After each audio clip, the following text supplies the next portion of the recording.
Hello friends, welcome to Smart Study with Shikha. I hope you all are doing well. So today in this topic we will discuss about National Education Policy NEP 2020 राष्ट्रीय शिक्षा नीति 2020 for all teachers and teacher aspirants. It is very helpful for CTET, HTET, UPTET, Punjab State TET and all other state TETs. Video पसंद आए तो video को like share comment और subscribe करना मत भूलिएगा. So let's start.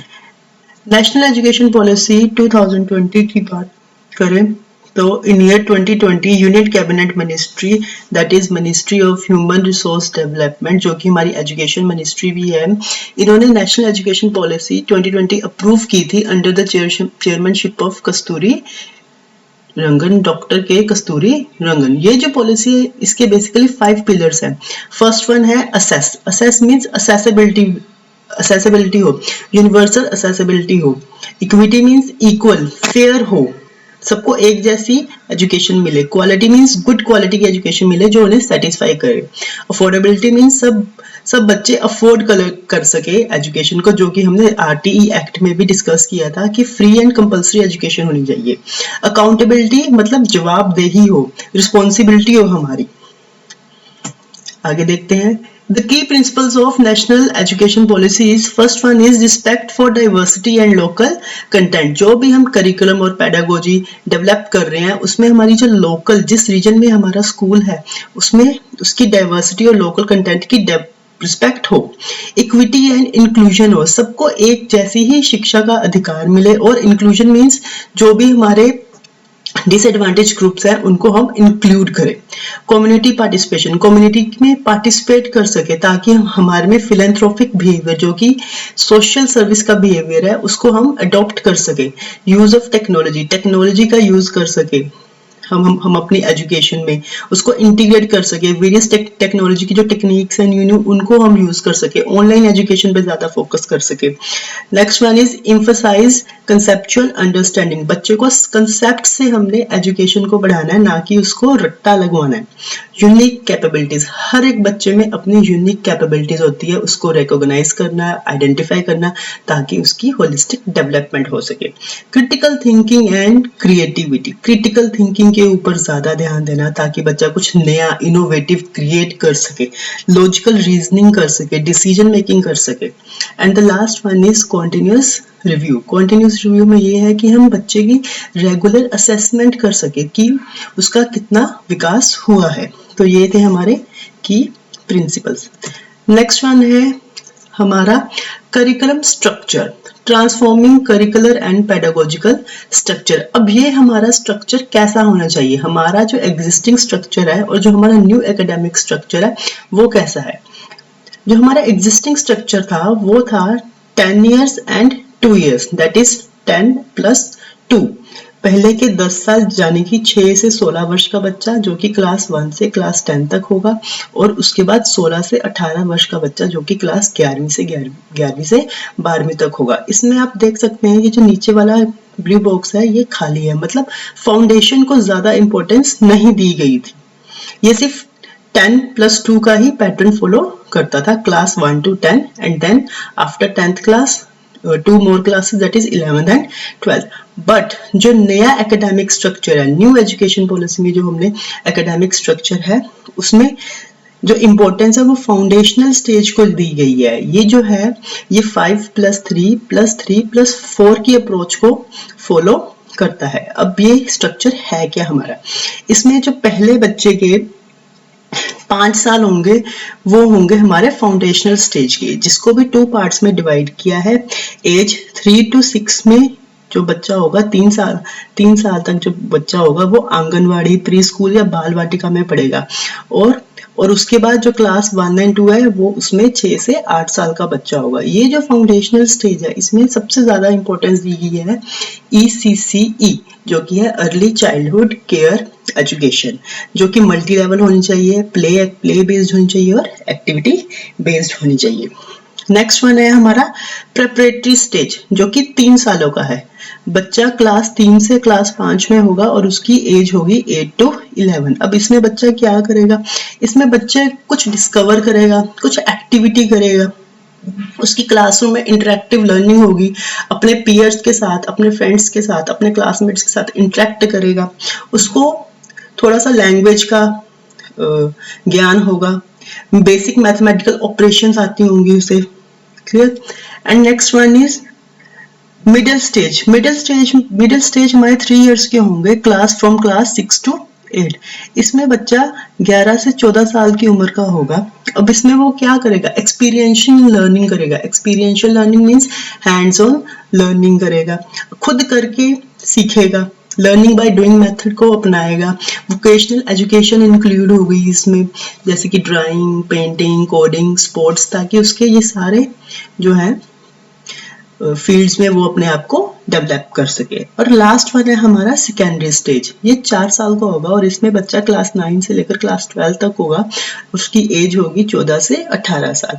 इसमें बच्चा क्या करेगा, इसमें हमने बच्चे का होलिस्टिक विकास करना है, होलिस्टिक डेवलपमेंट करनी है, उसको मल्टी डिसिप्लिनरी अप्रोच अपनानी है, सारे सब्जेक्ट्स को इंटर रिलेट करना है, इंटीग्रेट करना है, उसको बहुत सारी फ्लेक्सिबिलिटी देनी है सब्जेक्ट्स में, ताकि वो अपने टैलेंट्स के अकॉर्डिंगली अपने सब्जेक्ट्स को चूज कर सके।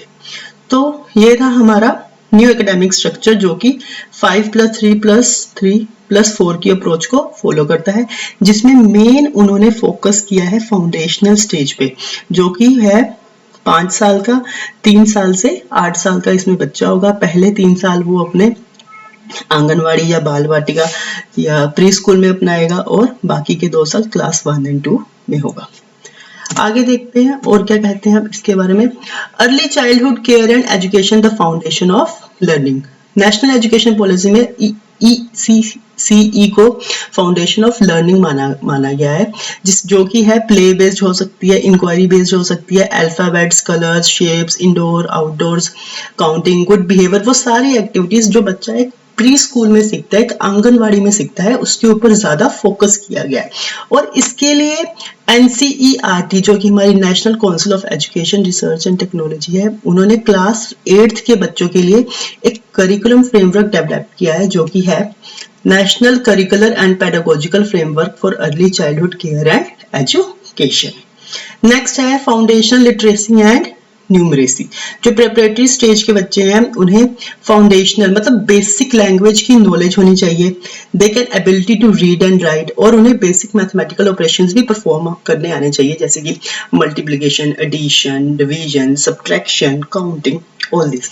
और इसके लिए हमारी ministry of human resource development ने एक national mission on foundation literacy and numeracy को सेटअप किया है। curtailing dropout rates and ensuring universal access to education at all levels। जैसे कि मैंने पीछे भी आपको बताया कि हमने यूनिवर्सल असेसिबिलिटी लेकर आनी है अपनी एजुकेशन में, जो कि हमने RTE एक्ट में भी हमने पढ़ा था कि 6 से 14 साल के बच्चों के लिए हमने एजुकेशन फ्री एंड कंपल्सरी करनी है। सबको एजुकेशन का अधिकार है, सब पढ़े सब लिखे, और जो बच्चे किसी कारणवश से अपनी पढ़ाई पूरी नहीं कर सके 14 साल तक, उनको दोबारा से हमने इनरोल करवाना है स्कूल में, क्लियर। और इसका मेन अचीवमेंट क्या है, 100% gross enrolment ratio in pre school to secondary level by 2030। हमने हर एक बच्चे को एजुकेशन देनी है, 100% ग्रॉस इनरोलमेंट करानी है किसी भी प्री स्कूल में या सेकेंडरी स्कूल में according to their appropriate age by 2030। अब आगे क्या है, curriculum and pedagogy in school. अब नेशनल एजुकेशन पॉलिसी जो है वो हमारे करिकुलम और टीचिंग टेक्निक्स के बारे में क्या कहती है, वो कहती है कि जो लर्निंग है वो होलिस्टिक होनी चाहिए। होलिस्टिक मतलब बच्चों का चारों तरफ से विकास होना चाहिए, उसका फिजिकल, उसका कॉग्निटिव, उसका इमोशनल और उसका सोशल। इंटीग्रेट होना चाहिए, मल्टी डिसिप्लिनरी होनी चाहिए। हमने हर एक फील्ड को, हर एक सब्जेक्ट्स को इंटीग्रेट करना है आपस में। इंजॉयबल होना चाहिए, बच्चा हंसते हुए स्कूल में आए और हंसते हुए ही स्कूल से जाए। इंगेजिंग मीन्स इंटरेक्टिव होना चाहिए, बच्चा अपने सहपाठियों के साथ इंटरेक्ट करे। तो इसके लिए हमें सबसे पहले रिडक्शन इन करिकुलम करना पड़ेगा, हमें अपने करिकुलम को रिड्यूस करना पड़ेगा। कहाँ तक रिड्यूस करना पड़ेगा कि उसमें कुछ हम वैल्यूएबल चीजें लेकर आए। सबसे पहले क्या है, कोर एसेंशियल्स। हमने अपने करिकुलम को ऐसा बनाना है कि उसमें जो जरूरी बातें हैं सिर्फ हमने उसी को लेके आना, कोर एसेंशियल थिंग्स को ही हमने लेके आना, ना कि फालतू की कहानियों को हमने ऐड करना है। Second is critical thinking. बच्चों के अंदर हमने 21st सेंचुरी के स्किल्स लेके आने हैं, 21वीं सदी के स्किल्स को एडप्ट करना है। हमने अपना करिकुलम ऐसा बनाना है कि वो बच्चा क्रिटिकल थिंकिंग करे, डिस्कवरी करे, इंक्वायरी करे, क्वेश्चंस पूछे हमसे। इंटरेक्टिव क्लासेस बनानी है, हमने अपनी टीचिंग लर्निंग मटेरियल ऐसे बनाने हैं कि बच्चा इंटरेक्ट करके पढ़े, इंगेज होके पढ़े, ना कि टेक्स्ट बुक्स के ऊपर ही डिपेंड रहे। बच्चों में क्वेश्चनिंग की पावर आए। Next is experiential learning. मैंने पहले भी बताया था एक्सपीरियंशियल लर्निंग होती है हैंड्स ऑन लर्निंग, बच्चा कुछ करके सीखता है। वोकेशनल लर्निंग हो, वोकेशनल सब्जेक्ट्स इंट्रोड्यूस हो, जैसे पेंटिंग, ड्राइंग, कोडिंग के। क्लियर? क्लासरूम में एक्सपीरियंशियल कुछ कोलैबोरेट करे, टीम वर्क करे, एक्सप्लोर करे। नेक्स्ट इज, अब करिकुलम के बारे में और क्या कहता है हमारा नेशनल एजुकेशन पॉलिसी?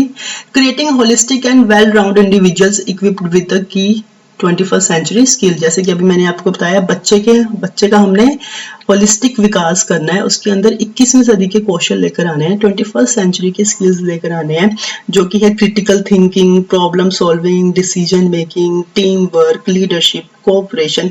बच्चे को हमने जनरेशन जी बनाना है, 21st सेंचुरी का बच्चा बनाना है, ना कि हमने उसको 20th सेंचुरी में रखना है। एम्पावर स्टूडेंट्स थ्रू फ्लेक्सिबिलिटी इन कोर्स चॉइस। जो भी बच्चा अपना सिलेक्ट करता है कोर्स, वो उसके लिए फ्लेक्सिबल हो, मतलब उसके पास बहुत सारी चॉइसेस हो। ये ना हो कि सिर्फ उसके पास 2-3 चॉइसेस हो और वो अपने टैलेंट्स के अकॉर्डिंग अपना कोर्स ना सिलेक्ट करे। Next is, there will be no hard separation among curricular, extracurricular और co-curricular among arts, humanities and science और between vocational and academic streams। इसका क्या मतलब है? इसका ये मतलब है कि हमने सभी स्ट्रीम्स को इंटीग्रेट करना है, आपस में जोड़कर एक करिकुलम बनाना है। कोई भी इनमें सेपरेशन ना हो कि अगर कोई साइंस स्ट्रीम का बच्चा है जो फिजिक्स, केमिस्ट्री, बायोलॉजी पढ़ रहा है, अगर वो पॉलिटिकल साइंस पढ़ना चाहे तो उसके पास चॉइस हो कि वो पॉलिटिकल साइंस को भी एज एन एडिशनल और ऑप्शनल सब्जेक्ट ले सकता है। और सेम अगर कोई कॉमर्स क्लास का बच्चा है, वो फिजिक्स पढ़ना चाहता है, तो उसके पास ऑप्शन हो, चॉइस हो कि वो फिजिक्स पढ़ सकता है। मल्टीलिंगुअल होना चाहिए, जो भी हमारी करिकुलम है वो मल्टीलिंगुअल होना चाहिए, बहुत सारी भाषाओं में होना चाहिए। Medium of instruction grade till grade 5, वो क्या होना चाहिए? हमारा मदर टंग होना चाहिए, लोकल लैंग्वेज होना चाहिए, रीजनल लैंग्वेज में होना चाहिए। टीचर्स जो है वो अपनी टीचिंग अप्रोच में बाइलिंगुअल अप्रोच लेकर आए, मतलब एक से ज्यादा लैंग्वेज को मिक्स करके पढ़ाए। 3 लैंग्वेज फॉर्मूला, जो कि हमने राइट टू एजुकेशन एक्ट में भी डिस्कस किया है, उसको अप्लाई करें। जो हमारी टेक्स्ट बुक्स हैं वो भी high quality bilingual text books हो, मतलब ऐसी टेक्स्ट बुक्स हो जो सब पढ़ सके। सिर्फ इंग्लिश में टेक्स्ट बुक्स नहीं हमने प्रिंट करनी, बाइलिंगुअल टेक्स्ट बुक करनी है। इंडियन साइन लैंग्वेज को प्रमोट कर लें, जो कि डेफ, डम या विजुअली इम्पेयर चिल्ड्रन हैं, उनके लिए जो हमारी इंडियन साइन लैंग्वेज है, जो लैंग्वेज उनको समझ में आती है, वो भी हमने प्रमोट करनी है। इस सब के लिए NCERT, that is national council of education research and technology, ने एक करिकुलम फ्रेमवर्क बनाया है, that is national curriculum framework for school education, NCFCE, जो कि हमारा स्कूल का करिकुलम फ्रेम करेगी। नेक्स्ट है होलिस्टिक असेसमेंट। अब हमने बच्चे का होलिस्टिक डेवलपमेंट तो कर लिया, अब हम उसका होलिस्टिक असेसमेंट करेंगे। होलिस्टिक असेसमेंट होता क्या है? होलिस्टिक असेसमेंट होता है कि जो असेसमेंट है वो 360 डिग्री होता है, मतलब तीनों तरफ से उसका असेसमेंट होता है। सेल्फ असेसमेंट, पीयर असेसमेंट और टीचर असेसमेंट। पहले क्या होता था? पेन पेपर टेस्ट होता था, टीचर्स जो थी वो बच्चों को मार्क्स देती थी और असेसमेंट करती थी, बट अब ऐसा नहीं है। अब हमने 360 डिग्री असेसमेंट करना है। क्लियर? सेल्फ असेसमेंट बच्चा कैसा करेगा? मॉक टेस्ट देगा, वो खुद पहचानेगा कि मैंने कितना सीखा है। पीयर असेसमेंट हम बच्चे के सहपाठियों से सीखेंगे, जिनके साथ वो स्कूल में रहता है, कि बच्चे की डेवलपमेंट क्या है। और टीचर असेसमेंट करेगी, टीचर पेरेंट्स को बताएगी। ठीक है, इससे हमने इन तीनों असेसमेंट्स को लेकर हमने एक होलिस्टिक प्रोग्रेस रिपोर्ट कार्ड बनाना है, जिसमें कि बच्चे की हमने cognitive, affective and psychomotor domains को लेकर एक रिपोर्ट तैयार करनी है। नेक्स्ट इज परख। अब ये परख है क्या? अब जैसे कि मैंने आपको बताया बच्चे का होलिस्टिक डेवलपमेंट होना चाहिए। ठीक है, अब इस होलिस्टिक डेवलपमेंट के लिए हमें उसका होलिस्टिक असेसमेंट भी करना है, और होलिस्टिक असेसमेंट के लिए हमारी जो MHRD है, ministry of human resource development है, इन्होंने एक नेशनल असेसमेंट सेंटर सेटअप किया है जिसे हम परख कहते हैं। अब ये परख है क्या? It is performance assessment review and analysis of knowledge for holistic development. अब ये परख करता क्या है? ये बेसिकली स्टैंडर्ड सेट करता है, गाइडलाइन सेट करता है जिससे कि हम स्टूडेंट्स को असेस कर सके, और ये जो गाइडलाइंस है वो सारे स्कूल बोर्ड्स जो है वो फॉलो करेंगे। नेक्स्ट है टीचर्स। टीचर्स के लिए अब नेशनल एजुकेशन पॉलिसी क्या कहता है कि बाय 2030 जो टीचर्स की एजुकेशन क्वालिफिकेशन है वो होनी चाहिए 4 ईयर इंटीग्रेटेड बीएड प्रोग्राम्स। इससे कम कोई भी टीचर जो है वो क्वालिफाइड नहीं हो सकती, उसको जॉब नहीं मिल सकती। टीचर एलिजिबिलिटी टेस्ट जो है हमने उसको स्ट्रेंथन करना है। कोई भी हम किसी भी गवर्नमेंट स्कूल्स में अगर हम टीचर बनना चाहते हैं तो उसके लिए टेस्ट होते हैं, teacher eligibility test, state test होते हैं, सेंट्रल टेस्ट है, उसको हम और ज्यादा इम्प्रूव करें। कॉन्टिन्यूस प्रोफेशनल डेवलपमेंट, टीचर्स की हमने कॉन्टिन्यूस प्रोफेशनल डेवलपमेंट करनी है, उनको वर्कशॉप्स अटेंड करवानी है, ओरिएंटेशन प्रोग्राम अटेंड करवाने हैं ताकि वो उनमें सेल्फ इम्प्रूवमेंट आ सके। क्लियर? जिसके लिए एक उन्होंने national council for teacher education ने national professional standards for teachers that is NPST setup किया है, जो कि ये गाइडलाइंस बताता है कि टीचर्स के प्रोफेशनल स्टैंडर्ड्स क्या होने चाहिए। और टीचर एजुकेशन के लिए NCTE और NCERT ने मिलकर एक करिकुलम फ्रेमवर्क बनाया है जो कि है national curriculum framework for teacher education, जिसमें टीचर्स की एजुकेशन के रिलेटेड सारी गाइडलाइंस प्रोवाइड होंगी। Next is socio economically disadvantage groups. ये कौन से ग्रुप्स होते हैं? ये वो ग्रुप्स हैं जो डिसएडवांटेज ग्रुप्स है, जिनको एजुकेशन नहीं मिलती, जो एजुकेशन के अधिकार से वंचित है। इनके लिए इक्विटेबल एंड इंक्लूसिव एजुकेशन होनी चाहिए, लर्निंग फॉर ऑल होनी चाहिए। इक्विटेबल मीन्स फेयर, सबको एक जैसी एजुकेशन होनी चाहिए और सब इंक्लूड होने चाहिए, सब पढ़े सब लिखे। और ये ऐसे कौन से ग्रुप्स ऑफ पीपल होते हैं? जेंडर आइडेंटिटीज, जिनको हम जेंडर आइडेंटिटीज के ऊपर हम वंचित हैं, जैसे कि फीमेल हो गई, ट्रांसजेंडर्स हो गई। सोशल कल्चरल आइडेंटिटीज जैसे schedule caste, schedule tribes and other backward classes. Geographical identities जैसे विलेजेस में रहते हैं लोग, रिमोट एरियाज में रहते हैं, स्मॉल टाउन्स में रहते हैं। डिसेबिलिटीज लाइक किसी को लर्निंग डिसेबिलिटीज है, कोई फिजिकली चैलेंज्ड है, कोई विजुअली इम्पेयर्ड है। सोशो इकोनॉमिक कंडीशंस के ऊपर कोई माइग्रेंट है, कोई विक्टिम ऑफ ट्रैफिकिंग है, कोई बैगर है, कोई ऑर्फन है। इन सब ग्रुप्स को हमने इन्वॉल्व करना है और इनको equitable and inclusive education provide करनी है। नेक्स्ट है हायर एजुकेशन। हायर एजुकेशन के लिए नेशनल एजुकेशन पॉलिसी ने क्या प्रोविजंस बनाई है? सबसे पहले तो higher education curriculum to have flexibility of subjects. जो भी यूनिवर्सिटी लेवल की एजुकेशन है उसमें फ्लेक्सिबिलिटी ऑफ सब्जेक्ट्स होनी चाहिए, बहुत सारे चॉइसेस होने चाहिए एक बच्चे को सब्जेक्ट्स की, ताकि वो अपने टैलेंट के अकॉर्डिंगली अपना सब्जेक्ट चूज कर सके। Multiple entry and exit to be allowed with appropriate certification. अगर किसी कारणवश किसी बच्चे की पढ़ाई आधी छूट जाती है तो उसको उस टाइम पे उसका जितना कोर्स हुआ है उसके रिलेटेड सर्टिफिकेट प्रोवाइड करना चाहिए। जैसे कि हमारा 3 साल का कोर्स है, तो अगर वो पहले साल ही करता है तो उसको सर्टिफिकेट प्रोवाइड करो, अगर वो 2 साल तक करता है तो उसको डिप्लोमा का सर्टिफिकेट प्रोवाइड करो, और अगर वो अपनी एजुकेशन पूरी करता है 3 साल की तो उसको डिग्री सर्टिफिकेट प्रोवाइड करो। Academic bank of credits to be established to facilitate transfer of credits. जो बच्चे अपने घर से दूर रहते हैं, यूनिवर्सिटीज में एजुकेशन प्रोवाइड करते हैं, उनके लिए एकेडमिक बैंक ऑफ क्रेडिट्स एक बैंक है जो कि एस्टेब्लिश किया गया ताकि इजीली अपने जो है फंड्स को वो ट्रांसफर कर सके। नेशनल रिसर्च फाउंडेशन बनाया गया है ताकि हमारी जो JRF है, जूनियर रिसर्च फेलोशिप, उसको हम फोस्टर कर सके, उसको हम नर्चर कर सके और बढ़िया बना सके, ताकि हमारा जो रिसर्च कल्चर है वो स्ट्रॉन्ग हो सके। हर 15 साल बाद यूनिवर्सिटी की एफिलिएशन, जो कॉलेजेस हैं उनकी एफिलिएशन को दोबारा से ग्रेड किया जाएगा। Clear? National educational technology forum बनाया गया है ताकि हम ये दे सके कि हम अपनी एजुकेशन में टेक्नोलॉजी का यूज इक्वली फेयर कर रहे हैं कि नहीं कर रहे हैं, टेक्नोलॉजी को हम अपनी एजुकेशन में इंटीग्रेट कर रहे हैं कि नहीं कर रहे हैं। जेंडर इंक्लूजन फंड बनाया गया है specially for females and transgenders के लिए। स्पेशल एजुकेशन जोन्स बनाए गए हैं इनके लिए for the disadvantages regions and groups, जो हमने अभी डिस्कस किए सोशल आइडेंटिटीज के बेस पर, SCDGs जो हैं, ठीक है। National institution for Pali, Persian and Prakrit, जो भी हमारी एंशियंट लैंग्वेज हैं उनके लिए हमने नेशनल इंस्टीट्यूट्स बनाए हैं, यूनिवर्सिटीज बनाई हैं। Indian institute of translation and interpretation to be setup, language को ट्रांसलेट करने के लिए, इंटरप्रेट करने के लिए इंस्टीट्यूट्स बनाए गए हैं, क्लियर।